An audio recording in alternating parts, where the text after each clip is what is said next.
Baik, terima kasih atas kesempatannya. Assalamualaikum warahmatullahi wabarakatuh. Perkenalkan, nama saya Putri Adinda Lailatul Fitria dengan NIM 2019-310151. Di sini saya akan menjelaskan tentang langkah-langkah perencanaan strategis. Yang pertama yaitu ada mendefinisikan misi perusahaan.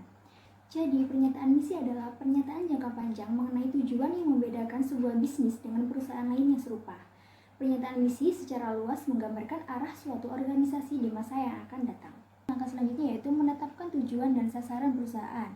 Nah, kemudian ada merancang portofolio bisnis. Di sini ada 2 tahap perencanaan portofolio bisnis. Yang pertama yaitu ada analisis portofolio atau proses yang digunakan manajemen dalam mengevaluasi produk dan bisnisnya yang membentuk perusahaan.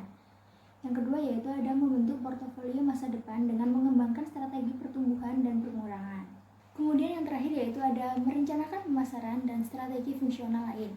Pemasaran harus mengenali, mengevaluasi, dan memilah peluang pasar serta meletakkan strategi untuk menangkap pertumbuhan yang menguntungkan. Nah, apa itu strategi pemasaran? Strategi pemasaran adalah bagian integral dari strategi bisnis yang memberikan arah pada semua fungsi manajemen suatu organisasi. Pada dasarnya, strategi pemasaran memberikan arah dalam kaitannya dengan variabel-variabel seperti segmentasi pasar, identifikasi pasar sasaran, positioning, elemen bauran pemasaran, dan biaya bauran pemasaran. Dan untuk selanjutnya akan dijelaskan oleh rekan saya. Terima kasih. Terima kasih atas kesempatannya. Saya akan melanjutkan dari rekan saya, yaitu pemasaran harus mengenali, mengevaluasi, dan memilah peluang pasar serta meletakkan strategi untuk menangkap pertumbuhan yang menguntungkan. Salah satu alat untuk mengenali peluang pertumbuhan adalah produk atau market expansion curve. Produk or market expansion curve memiliki 4 poin, yaitu penetrasi pasar, pengembangan produk, dan juga diversifikasi. Kemudian adalah penetrasi pasar. Ada strategi pertumbuhan perusahaan dengan meningkatkan penjualan produk terkini pada segmen pasar. Saat ini ada tanpa mengubah produk. Kemudian ada pengembangan pasar. Dan strategi pertumbuhan perusahaan dengan menggali dan mengembangkan segmen pasar baru untuk produk perusahaan terkini. Kemudian pengembangan produk adalah strategi pertumbuhan perusahaan dengan menawarkan produk modifikasi atau produk baru pada segmen pasar terkini. Yang terakhir ada diversifikasi, adalah strategi pertumbuhan perusahaan melalui pendirian atau akuisisi bisnis produk dan pasar perusahaan yang terbaru. Kemudian step berikutnya, apa sih peran pemasaran dalam perencanaan strategis perusahaan? Ada 3. Yang pertama adalah menyediakan filosofi panutan konsep pemasaran. Yang kedua, menyediakan masukan pada perencanaan strategis. Yang ketiga, pemasaran merancang strategi untuk mencapai tujuan unit. Pertama, menyediakan filosofi panutan konsep pemasaran yang menyarankan bahwa strategi perusahaan harus berkutat di sekitar upaya membangun hubungan menguntungkan dengan kelompok. Kemudian, menyediakan masukan pada perencanaan strategis dengan mengenali peluang yang atraktif dan menilai potensi perusahaan untuk membeli keuntungan dari peluang tersebut. Dalam unit bisnis individual, pemasaran merancang strategi untuk mencapai tujuan. Setelah tujuan unit tercapai atau ditetapkan, tugas pemasaran adalah membantu melaksanakan unit tersebut secara menguntungkan. Terima kasih atas kesempatannya. Saya Amelia Nurunisa dengan NIM 2019-310184 akan mempresentasikan mengenai proses strategi pemasaran. Perusahaan tahu bahwa mereka tidak dapat melayani semua konsumen dalam pasar tertentu dengan baik. Oleh karena itu, masing-masing perusahaan harus membagi keseluruhan pasar dan memiliki segmen yang terbaik. Adapun prosesnya melibatkan yang pertama segmentasi pasar, yang kedua segmen pasar, yang ketiga penetapan target pasar, yang keempat positioning, yang kelima diferensiasi. Segmentasi pasar adalah membagi pasar menjadi kelompok pembeli berbeda yang mempunyai kebutuhan, karakteristik atau perilaku yang berbeda dan yang mungkin memerlukan produk atau program pemasaran terpisah. Dan yang kedua adalah segmen pasar, yaitu sekelompok konsumen yang merespon dengan cara yang sama terhadap sejumlah usaha pemasaran tertentu. Yang ketiga, penetapan target pasar adalah proses mengevaluasi daya tarik masing-masing segmen pasar dan memilih satu atau lebih jumlah segmen yang dimasuki. Yang keempat adalah positioning, yaitu pengaturan produk untuk menduduki tempat yang jelas. Dan yang kelima adalah diferensiasi. Diferensiasi adalah mendiferensiasikan penawaran pasar untuk menciptakan nilai pelanggan yang tinggi. Yang berikutnya adalah mengembangkan bauran pemasaran terintegrasi. Setelah memutuskan strategi pemasarannya, perusahaan siap untuk memulai merencanakan rincian bauran pemasaran atau marketing mix. Untuk bauran pemasaran terdiri dari dua, yaitu tradisional dan non-tradisional. Nah, untuk bauran pemasaran tradisional terdiri dari pertama, produk, yang kedua, price, yang ketiga, place, dan yang keempat adalah promotion. Untuk produk merupakan barang fisik, jasa, ataupun kombinasi keduanya yang ditawarkan kepada sasaran. Dan untuk price atau harga merupakan sejumlah uang yang harus dikeluarkan konsumen untuk memperoleh produk atau jasa hasil perusahaan. Dan untuk place atau tempat pelayanan merupakan perencanaan dan pelaksanaan program penyaluran produk melalui lokasi pelayanan. Dan yang keempat adalah promotion atau promosi, yang merupakan kombinasi dari variabel-variabel periklanan, penjualan, tatap muka, atau yang lainnya. Baik, sebelumnya terima kasih atas kesempatannya. Perkenalkan, nama saya Sylvia Dian Astiani dengan NIM 2019-310195. Di sini saya akan menjelaskan mengenai unsur-unsur bauran pemasaran non-tradisional. Yang pertama yaitu bauran pemasaran sumber daya manusia atau human resource. Sumber daya manusia di sini merupakan penggabungan target pasar dan orang-orang yang terkait langsung dengan bisnis.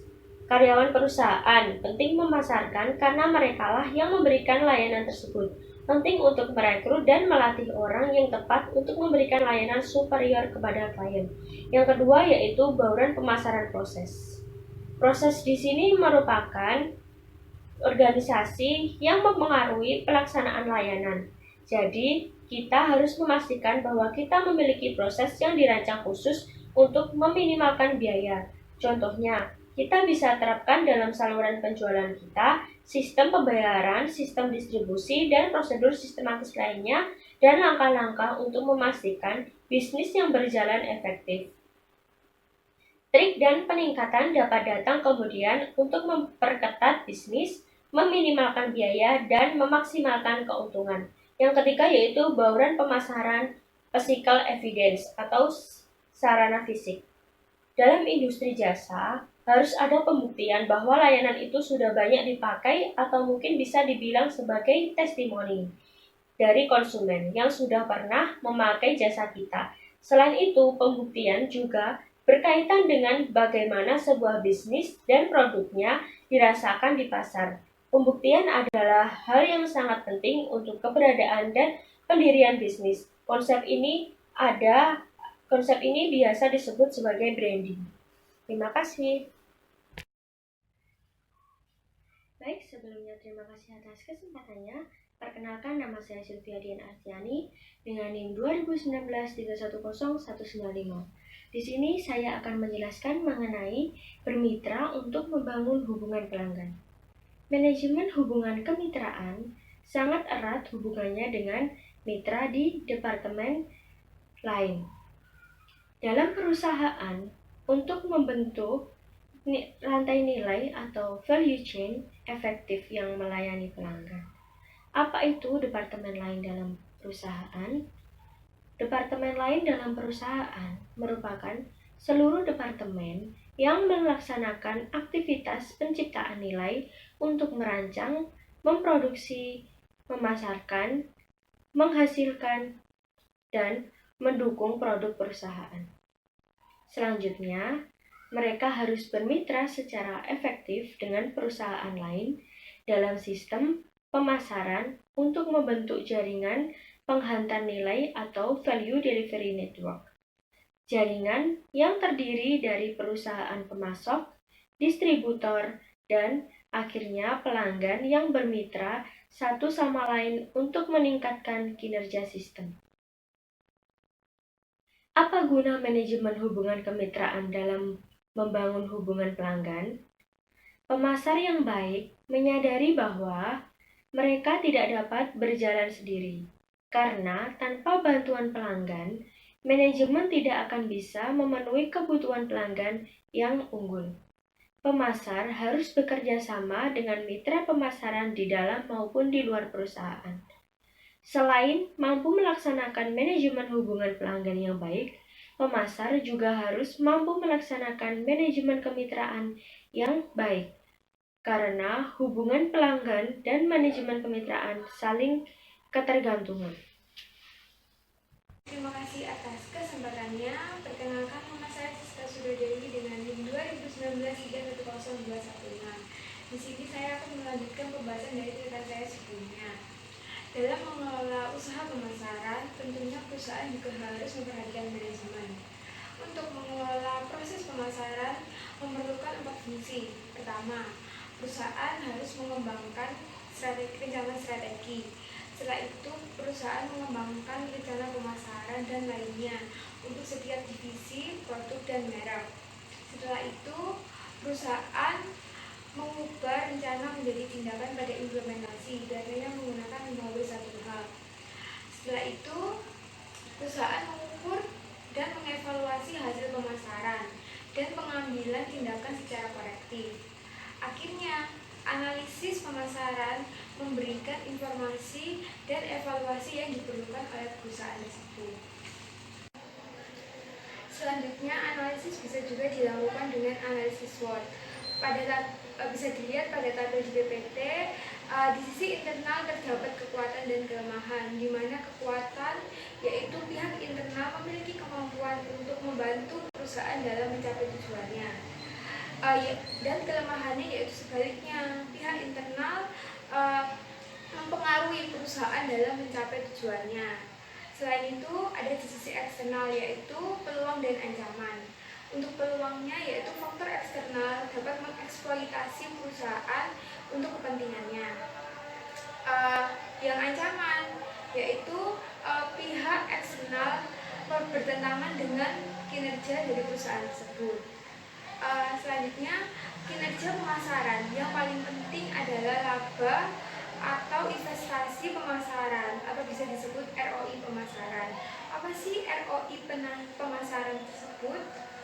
ROI pemasaran adalah pendapatan bersih dari investasi pemasaran dibagi dengan biaya investasi pemasaran tersebut. Sekian dari presentasi kelompok kami. Mohon maaf bila ada salah kata. Terima kasih.